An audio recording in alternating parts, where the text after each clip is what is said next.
جو ہی رمضان المبارک کا مہینہ گزرتا ہے، چند افراد کو دیکھا گیا کہ وہ اس رمضان المبارک کے گزرنے پر رنجیدہ ہو جاتے ہیں، پریشان ہو جاتے ہیں، رونا دھونا شروع کر دیتے ہیں۔ حالانکہ رمضان المبارک کے گزرنے کے بعد رمضان کے گزرنے کا افسوس کرنا کہیں سے ثابت نہیں ہے۔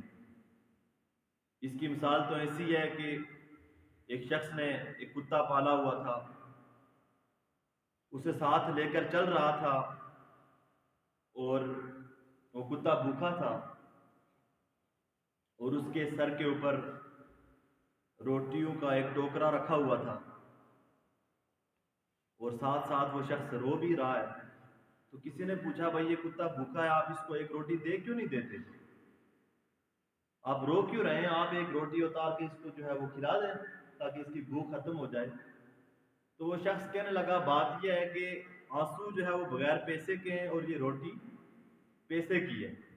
آنسو بغیر پیسے کے ہیں اور یہ روٹی پیسے کی ہے۔ تو رونا آسان ہے لیکن روٹی دینا یہ مشکل بات ہے۔ یہی معاملہ ہمارا رمضان کے ساتھ ہے کہ عمل کرنا کچھ نہیں ہے، اس کا احترام ادب و احترام کچھ نہیں ہے، لیکن جو ہی رمضان کا مہینہ گزر جائے اس پر افسوس کرنا، رنجیدہ ہونا، یہ کہیں سے ثابت نہیں ہے۔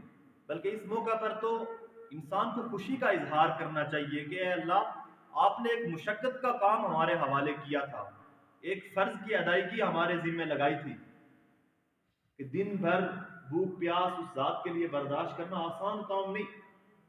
تو اس کے اوپر تو اس ذات کا لاکھ لاکھ شکر ادا کرنا کہ اللہ آپ نے ہمیں توفیق نصیب فرمائی۔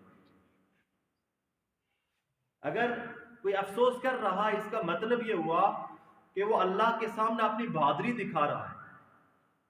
حالانکہ بندے کو یہ ججتا نہیں ہے کہ وہ ذات کے سامنے اپنی بہادری دکھائے، اس ذات کو عاجزی پسند ہے۔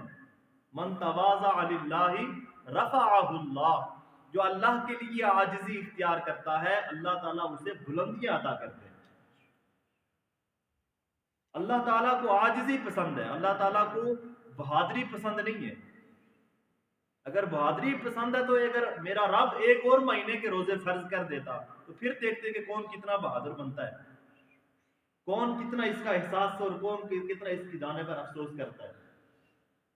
تو اس لیے اللہ رب العزت نے ہمیں یہ جو مہینہ دیا اور اس کے بعد ہمیں یہ جمعے کا بابرکت دن نصیب فرمایا ہے، تو اس موقع پر خوشی کا اظہار کرنا چاہیے۔ رمضان گزرا، اس کے بعد ہمیں عید کا موقع ملا، اور عید کا موقع اسی خوشی کا موقع ہے کہ جس طرح حدیث پاک میں آتا ہے کہ روزہ دار کو دو خوشیاں ملتی ہیں، ایک افطار کے وقت یعنی یہ عید الفطر کے دن، اور ایک اس وقت کے جب اس رب سے ملاقات ہوگی۔